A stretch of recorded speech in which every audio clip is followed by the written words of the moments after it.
Oh, I'm such an idiot. This podcast is brought to you by Radio 786. You are tuned in to Community Pulse on Radio 786 and 100.4 FM. It's time for today's edition of Social Justice. We continue finding our direction to Allah subhanahu wa ta'ala through the best of women, the Maternalist Quartet.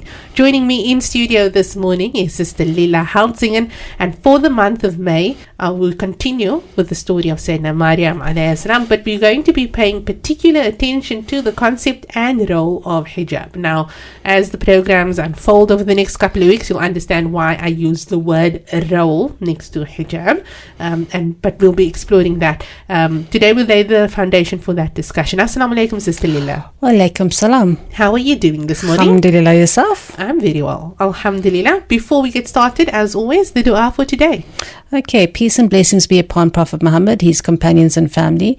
We know nothing except that which Allah teaches us, and we pray that He leads our actions to be done for Him and His love sincerely, and that He purifies us of any other intention. We pray that He shows us truth and guides us to it and away from falsehood, while making us people of Quran with our hearts lightened by it. Ameen. From Musa alayhi salam, we learn to pray for our chest to be expanded and so that we can be understood. Ameen. From Asya, we learn to pray for protection from Pharaohs or the Pharaohs of the world, and to be brought near to Him. Ameen.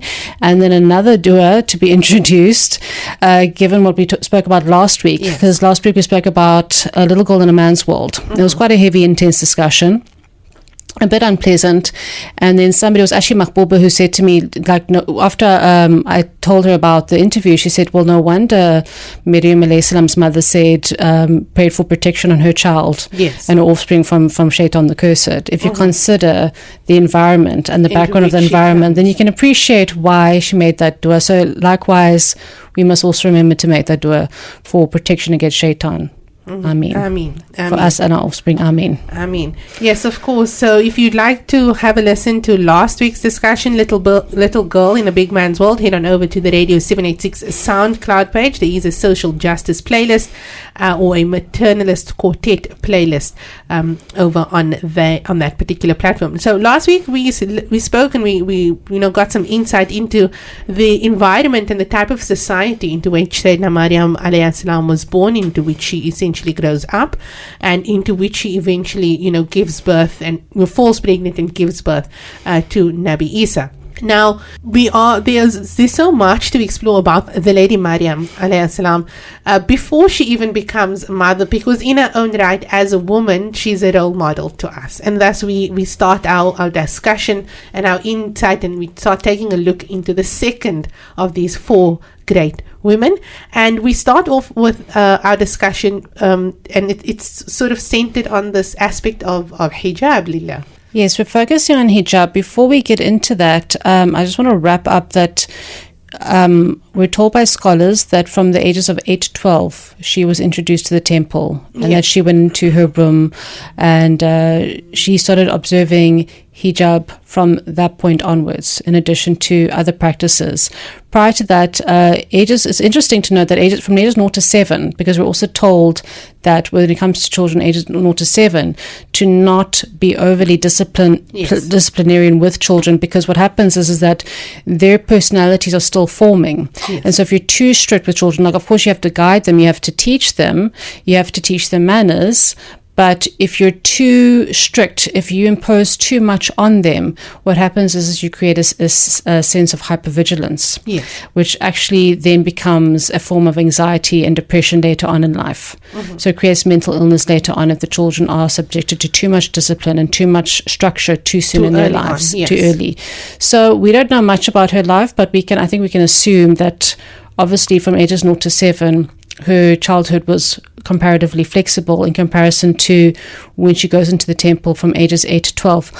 Presumably from 0 to 7, she would have been introduced to the concept of taqwa. She would have been introduced to speech and discussions about Allah subhanahu wa ta'ala.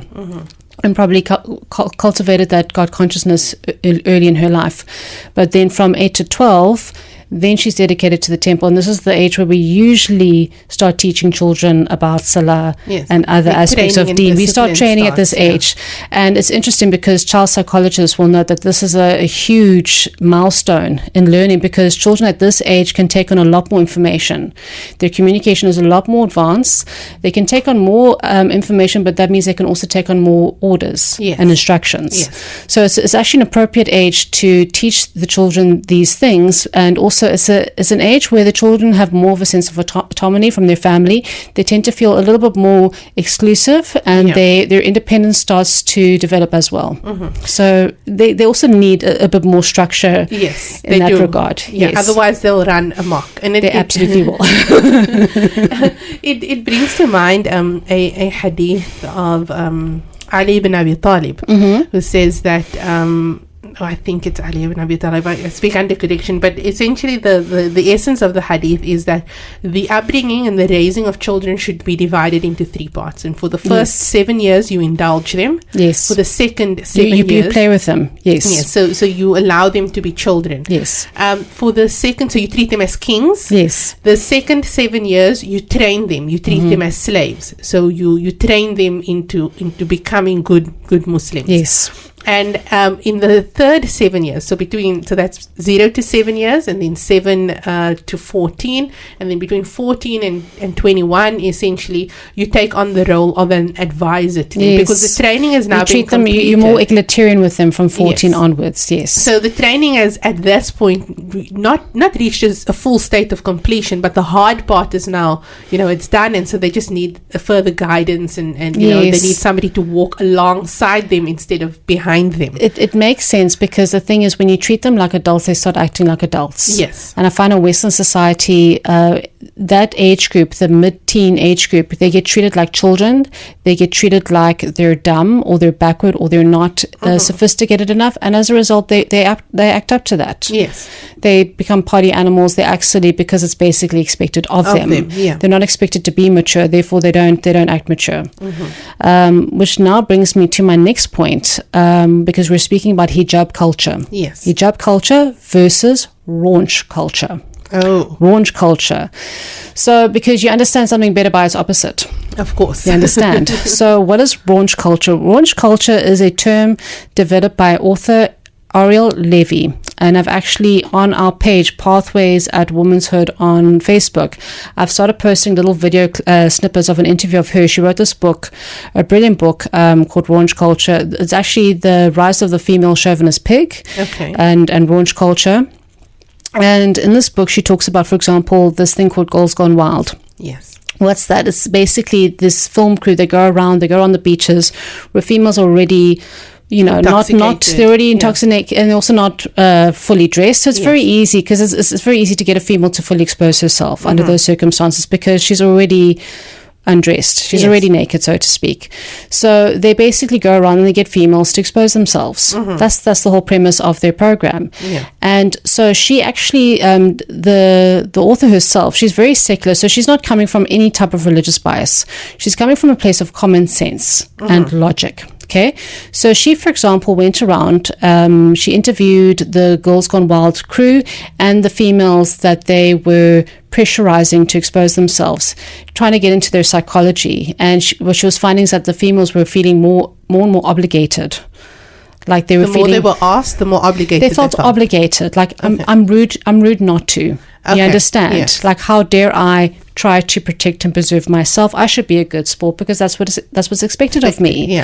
You understand? So she points out, and there are clips on the Facebook page, and so she goes into a lot of detail, and she's quite concise in the way she explains the psychology of how females are basically groomed. Adult women are basically groomed. In fact, teenagers from adulthood are groomed into compromising their values and compromising themselves to appease the environment that they're in. I can see that. I can understand that, because a lot of it happens through media. Because we get desensitized, and these behavior, and she points that out, because she says, like, the whole of Western society is becoming one big lap dance, basically. And she also talks about, and Yasmin Mujahid has a similar argument in her book about females competing with males and trying to be like males. So the males objectify females, and so the females are now also objectifying females as well. So this mentality of, well, we can't beat them. If you can't beat them, join them. Yes. But she points out from a purely logical point of view, if you're trying to be like a male, then what you're insinuating is that he's superior to you. So you're contradicting your feminist statement if you're trying to be like the male. Okay. You understand? Yes. Yasmin Mujahid has the exact same argument in her book, Reclaiming the Heart. So that's two things that she points out. And the other issue she points out, purely from a point of logic, is that in Western society, porn stars are role models for women in terms of relationships and intimacy. The reason why that is an issue is because the woman is a porn star because she was abused as a child. She therefore was stripped of her inhibition. She was therefore groomed into the industry. She's therefore psychologically traumatized and she hasn't healed, hence her profession. But she is now put on a platform for other females to follow. Does that make sense? Okay, yeah, I understand. I understand the idea that is. Yeah, I understand how they get to that point. Yes. Yes. So she's saying this is not healthy to have somebody who has been abused and groomed for industry as a leadership in terms of intimacy. Yes, because she is this. So you are quote unquote empowering yourself as a woman by imitating an imitation. Yes. You understand? So that's the other issue. And finally, she points out, especially in regards to the young females, because in her book, and you'll hear it in her interviews as well, she talks about how more and more young teenage girls are under pressure to get involved in lewd acts. Okay. And it's becoming more and more common. But she says that the issue with that is that the females then develop a sense of emotional frigidity. So what that means is that they become body numb. Yeah. So let me put it to you this way. Instead of being connected to your body, how you feel and what you sense, you're more concerned about how you look to others and are you appealing to other people. What that then does, it creates like, I'm not sure if the term aria is applicable here, but it's like a self-consciousness. So you're disconnected from yourself. You're disconnected from how you feel, whether you feel safe, whether you feel pleasure, because you are more obsessed and concerned with whether the society is pleased with you. And so that, in contrast with La ilaha illallah, society basically becomes your God. Yes. The world becomes your God because you are basically twisting yourself in a pretzel to please everybody else. And do you remember when there was a problem with eating disorders?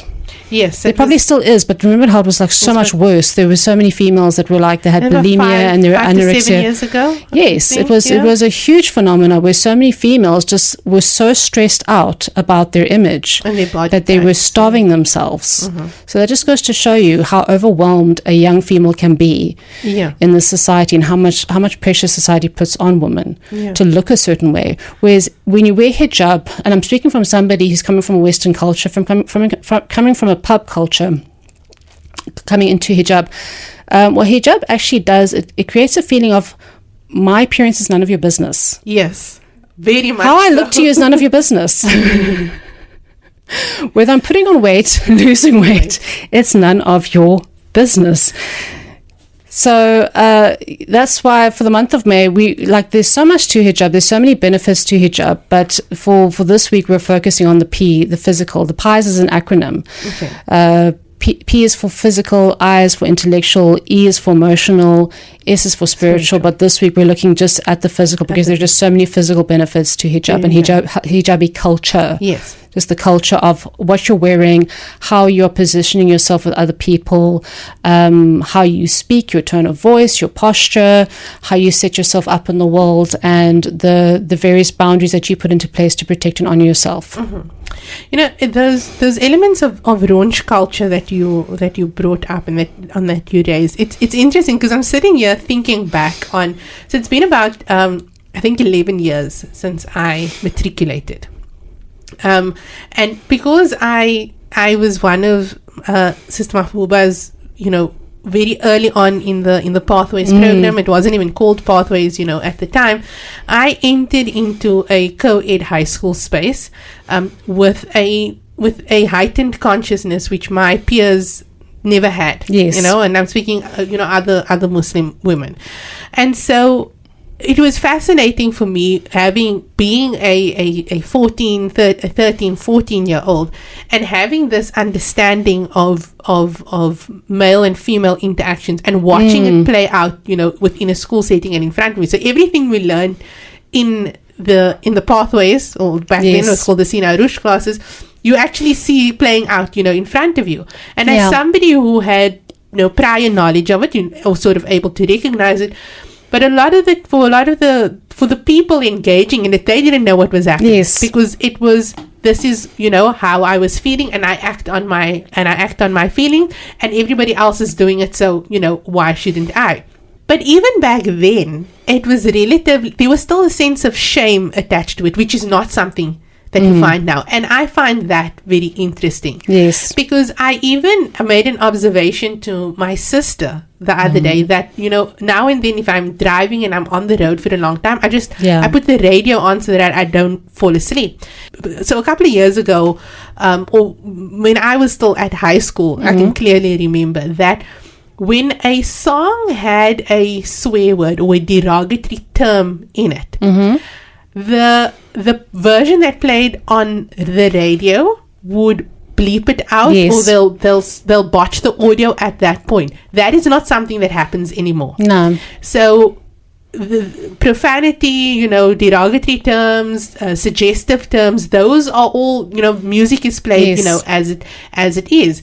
And these elements of raunch culture that you mention now, I see it in Muslim women. It's becoming more and more of an issue. It's very much it's a phenomenon. Like the fact that a secular woman who's not religious is going, whoa, what's going on here? This is getting too much. That's telling you something, because there's too much of a push. Yeah. So we're all being collectively groomed. Yes. Do you understand? We're all being desensitized. It's like the because Mahbouba's Pathways, she's dealing with the Hijabi culture on a physical, intellectual, emotional, and spiritual level. So she's connecting all of these concepts holistically, and then she definitely brings up the frog in the water concept. Okay, you understand? When you turn up the water. Yes. Yeah, So that's why happening. When it comes to the Quran, because I find and I'm going to make the suggestion to Muslims listening: if somebody comes up to you and says, "Why do women quote unquote wear hijab?" Now we know that it's the khimar, it's the headscarf. The hijab is the cover. Hijab is a cover. That's why I say hijabi culture, because it's about boundaries in general. So it's not just you wearing a scarf on your head, because what's the point of you just wearing a scarf on your head and then you are wearing like a skin tight outfit and then you jump in a car with a strange male? Like you need to be conscious and street smart and be boundary orientated to practice hijabi culture. And of course, understanding raunch culture and cultivating the opposite of that is very helpful, because they are very much are on opposite ends. Of course. And just from an Islamic perspective, you can't teach somebody to abide by a set of rules and laws if you don't teach them what the opposite is. Yes. And so if we're going to be speaking about hijab, we need to speak about the opposite of hijab, and where it is that you could possibly end up, or which line because this is where the Quran is actually proven correct. Because the thing is, you as a Muslim woman spending your whole life in hijab, in your khimar, but basically hijab culture, that includes your headscarf. It's hard for you to know exactly how that's positively impacted on you, because you don't have the alternative life on the outside to see how if somebody's coming into hijab from a non-hijabi from a Western situation, I personally can feel a difference, and I've seen a difference, but it's very hard to tell otherwise. But when you're looking at the raunch culture and how it's grooming society as a whole, you can see how within that context females are falling prey and being manipulated and taken advantage of. So when the Quran says that the purpose of this is to protect females from harm, you can truly appreciate that sentiment when you look at a society that has the opposite of that. Of course. Then you can see how it's actually very prevalent for females to be constantly exploited and abused and undermined and be constantly subjected to. We've got a problem with human trafficking as well. Yes. Especially in South Africa, we've got South Africa at one point, we have roughly the same population as Texas. We're the same size geographically, but we have more rapes per year than the whole of the United States of America. Yes. The rape capital of the world. We're the rape capital of the world. And there's a lot of reasons for that. And it's not necessarily because, the females are walking down the street and provoking the males. Yeah. But the raw reality is that you're living in a system that has failed you, and you therefore have to protect yourself. Yeah. We have homes with burglar systems, and we've got security systems, we've got burglar bars. We South Africans have to do more to take care of ourselves and to protect ourselves because we can't rely on authorities anymore. That's the raw reality of it. It is, unfortunately. All right. Sister Lila, made mention of the fact that as a South African society, we do things and we spend quite a lot of money to safeguard our properties and our homes and our cars and those sort of things. But as South African women, there's a very different reality that we face. Our country is we are the rape capital of the world. Now, we spend all of this money securing, the physical properties and physical things. But what do we as women do to secure ourselves? And where does this leave us as South African women living in the rape capital of the world? The thing is about us women, see, our property does not have intellect, our property does not have emotion, our property does not have soul. We women have intellect, emotions, and soul. We are more important than our property. We are more important than our houses and our cars and the money that we spend. Because we are intellectual beings, we are emotional, and we are spiritual beings. We are believing women, we are servants of Allah subhanahu wa ta'ala. So our value is beyond measure. You understand? So to fully appreciate the situation, I'm going to have to come back a little bit and then go forward. I find the problem today is that there are some activists or some people that seem to think that they can convince men to stop being rapists. Like old women have been raped, young babies have been raped. These are people that are attacking anybody who's vulnerable, anybody who's convenient. 80% of rapists are what the police call convenience rapists. You get like a 20% of fantasy rapists who will like lock into a specific target, and then they will pursue that person that they're fixated on. But most rapists are actually convenience, quote unquote convenience rapists. So they will target whoever's convenient, and that's why you find that unfortunately, A'udhu billahi minash shaitanir rajeem, may Allah protect our elderly and our children, but it's the vulnerable people in society that get targeted. Now, what you need to understand about these men, because there's some women or feminists who it's like this reverse sexism where they think that all men think the same, and that they can like rehabilitate the rapist through his thinking. Like you can talk him out of being a rapist. No, he's a rapist. You can't talk him out of the fact that he's habitual. And he's an addict, and he's obsessive about what he's doing. You understand? So it starts with this immoral or indecent crack or interest that becomes addictive, because people become addicted to their sins. They become addicted to their crimes. Now, to explain to you how the mind of an addict works, if a person looks at let's take food for example. If you show an average person food, the pleasure part of the brain will light up. Okay? But if someone's addicted to food, the habitual part of the brain lights up. And not the pleasure part. Not the pleasure part. So anybody who deals with drug rehab and alcoholism will explain to you that this person has in their brain, the habitual part of the brain tends to light up regarding the thing that they're addicted to. And so you'll find that most criminals, pedophiles, molesters, rapists, people that are addicted to stealing, like shoplifting. Kleptomaniacs. Even if they're middle class and they're not starving, they're not hungry, but they just like to go in the shops and steal because it's quote unquote fun for them. It's a thrill, but it's addictive to them, so it becomes a habitual thing. So people do get addicted to their sins, they get addicted to their crimes, and it's a habitual thing that they find compulsive. So you need to understand that that's actually what you're dealing with. And so if you remember in the Quran, when Yusuf alayhi salam was approached by the wife of the Azir, and he said yes, and he says he didn't want to get involved with, he didn't want to commit the zina, he didn't want to get involved with her because he didn't want to become of the jahiliyyah, right? Of the ignorant people. Ignorant people. So what does that mean? Because surely if you're already enlightened, you're not going to go back into ignorance. But if you indulge in porn, if you indulge in sex crimes, if you indulge in perversion, it is going to negatively affect your brain. Yes. Therefore, these men are not men that you can actually reason with. They're not going to go scrolling through their Facebook and find a hashtag and a meme and then have some sort of revelation, go, oh, right, I'm not going to be a rapist or a pervert anymore. Yeah. It doesn't work that way. So you need to be aware that this is what, we need to be aware that this is what we're up against. And so we're dealing with the physical benefits of hijabi culture, which is not just wearing a scarf over your head, but practicing boundaries in a variety of ways to protect ourselves and our loved ones. So besides, look, I mean, one obvious physical benefit is protecting our skin. But we're more concerned about the abuse. Yes. Preventing sexual abuse and other forms of harassment. So the question is, does it actually work? Now, I think some women can speak for themselves if they're comparing their experiences. Yeah. But it would be safer to say on a macro level rather than a micro level. Yeah. It basically, quote unquote, flattens the curve, so to speak. In a sense, yes. Yes, it flattens the curve, meaning it brings down the statistics of harassment and abuse because it's creating more isolation and division between the genders.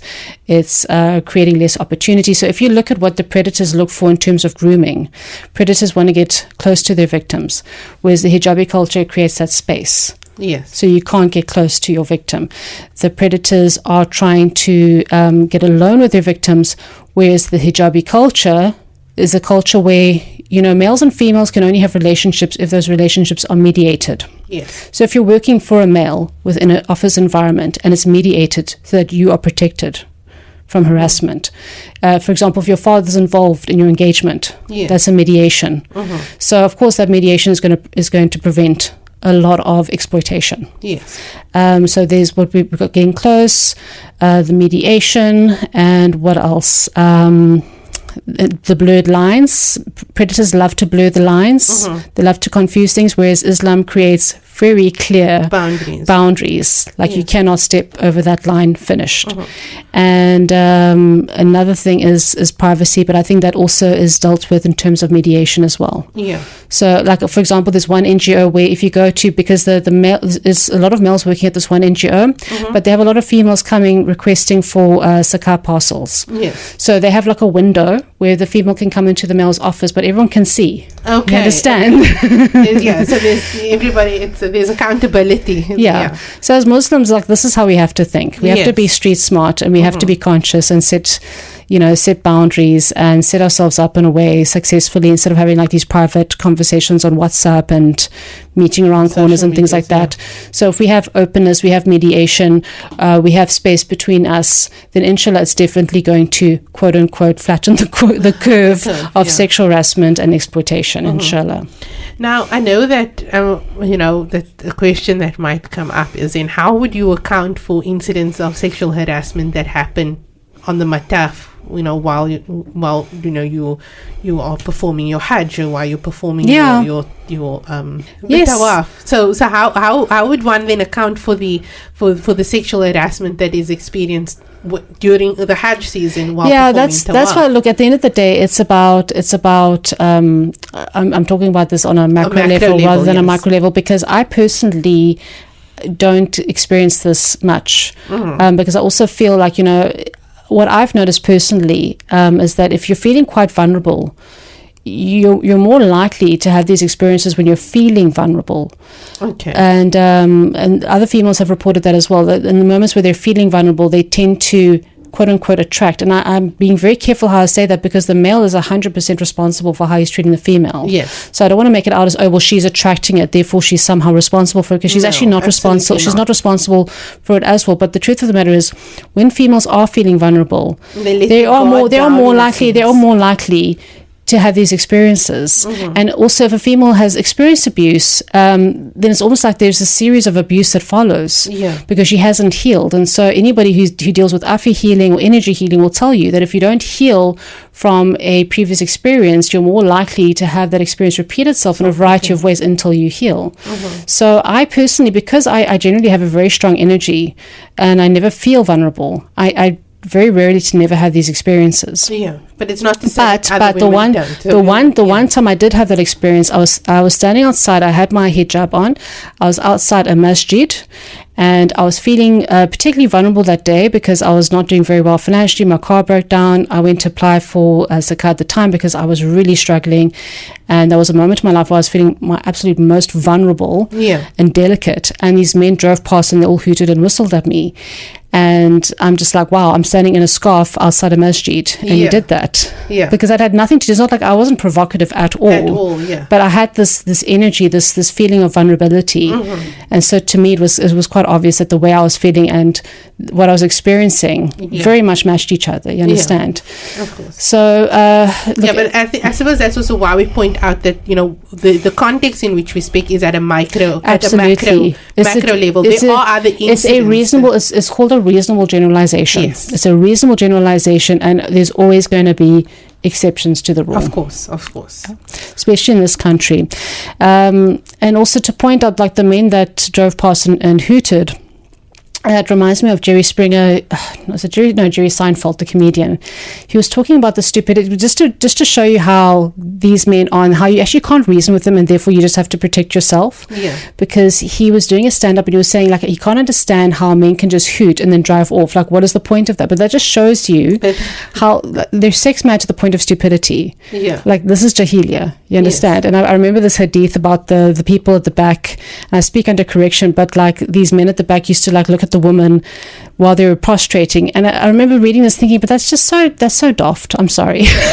Like, wow, what's the point of that? But that's what addiction and obsession does. It leads to people being incredibly silly and unreasonable. And so, you can have your hashtags and your memes, and you can try and educate the men that to not objectify women, but at the end of the day, rather put your focus and your intention and just protecting yourself, and then focusing on your own intellect, your own emotions, and your own spirituality. Yeah, we aren't responsible for men. I mean, there's a set of Quranic instruction when it comes to hijab for them themselves, and as the only individual, the only one who's going to save the men from Jahannam is Allah subhanahu wa ta'ala. Exactly. We can't save them. Exactly. I mean, as women and as mothers, you can sort of, try and intervene early and raise good sons and, raise good men.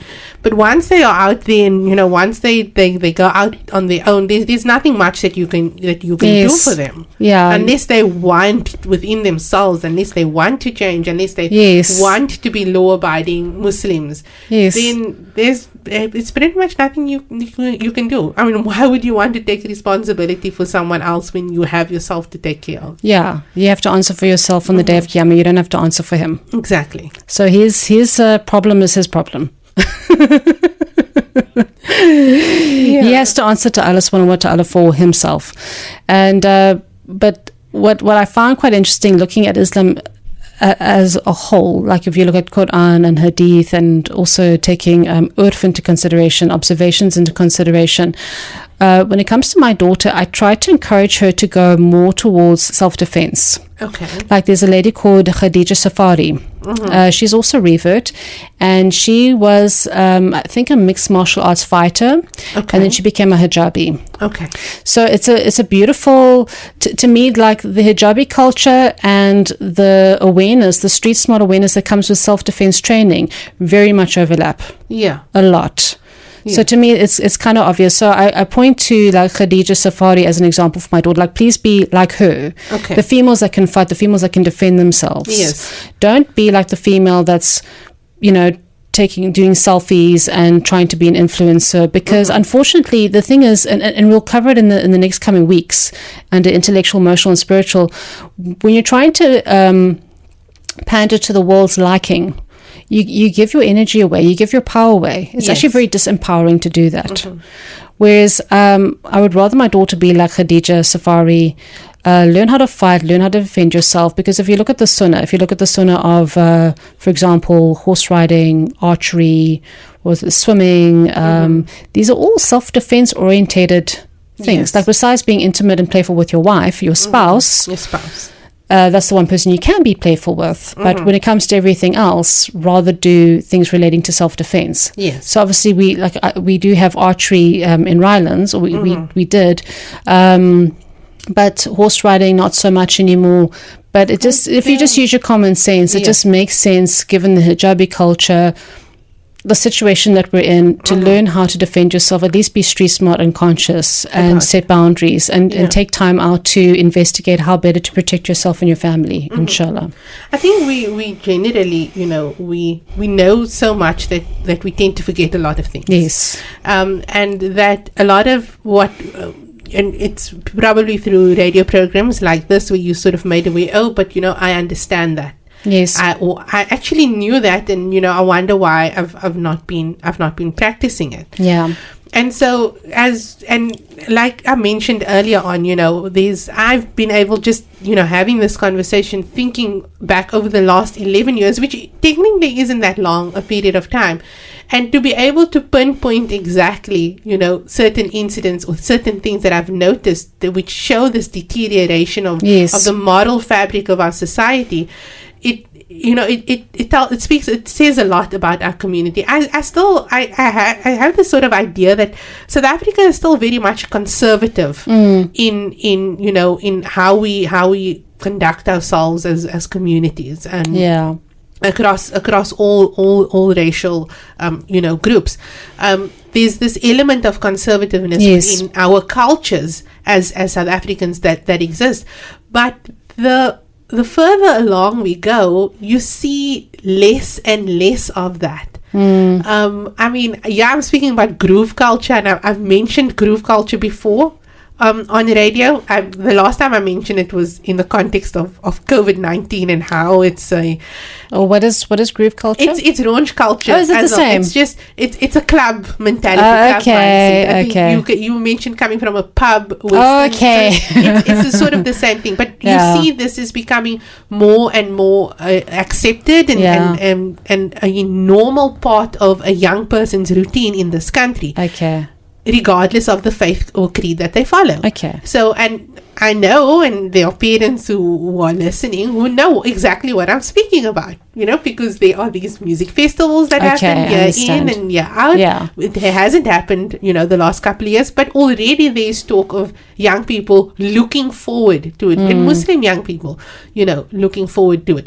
And so, even this, the idea and the concept of dating, it's something that is even more and more accepted as a norm, even within our own Muslim community. And what concerns me is that no one talks to the youth, like at all. Not only is there no mediation, but there's no, for example, Steve Harvey wrote this book called Think Like a Man, Act Like a Lady. Yes. But that's a conversation that a father should be having with his daughter. Yes. You understand? Just like making her understand, look, this is how males think about this and this and this and that. There needs to at least be that dialogue, which I don't see that happening too often. Because females are unfortunately quite oblivious.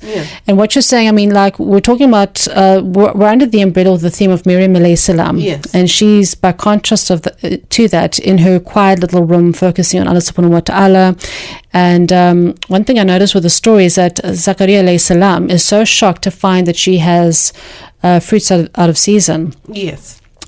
But we take for granted that he's shocked for a reason, because she's so blocked off from the world. She's so well protected that how did she have access to anything? You see, so that I thought was quite an interesting point, especially if you consider what we spoke about last week. We spoke about ancient times and misogyny, and misogyny is when there's a hatred towards females to the point where you don't even want the females to exist. It's almost like you're punishing the females for just existing. And so unfortunately that was a culture that was actually that was colonizing and creeping into their culture at the time. So that hence Mahbouba says no wonder her mother made the dua that she did, to protect her and her offspring from shaitan. And a dua that mothers continue to make, especially in this day and age. So I'm very interested to explore this topic further, especially in the context and with reflecting on the situation of Maryam alayhi salam, because the parallels that we drew, we can draw parallels between our own society and the direction in which we headed compared to the society that Maryam alayhi salam, lived in and, existed in. And the question that I'd then like to leave, or the thought that I'd like to leave with our listeners, is that today we explored the physical aspect and the physical benefits of hijab. And I've highlighted the fact that as a society, there's this very evident moral decline that we are witnessing. And to the Muslim community especially, and to Muslim women, I'd like to pose the question perhaps that you can ponder on. Is the moral deterioration of our society and our communities and our family units, is that due to our misunderstanding the concept of hijab? Because up until maybe like between 5 and 7 years ago, in a South African community, a girl, the concept, the way hijab is mentioned now as in the physical covering, that was never, it was never told, go and put hijab on your head. You were told to go and put a scarf on your head. The physical covering was referred to.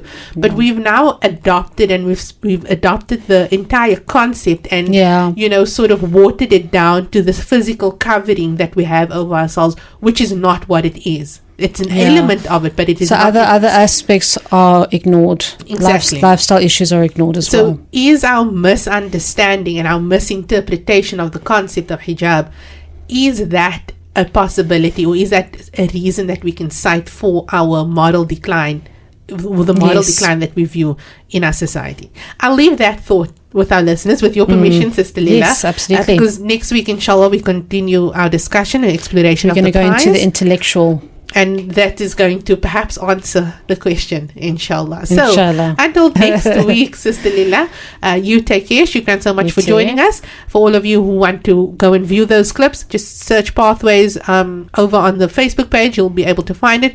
Over on Instagram, it's IUC_Pathways. The clips are available on those platforms. Until next week, Assalamu alaikum wa rahmatullahi wa barakatuh. Wa alaikum salam wa rahmatullahi wa barakatuh. This podcast is brought to you by Radio 786.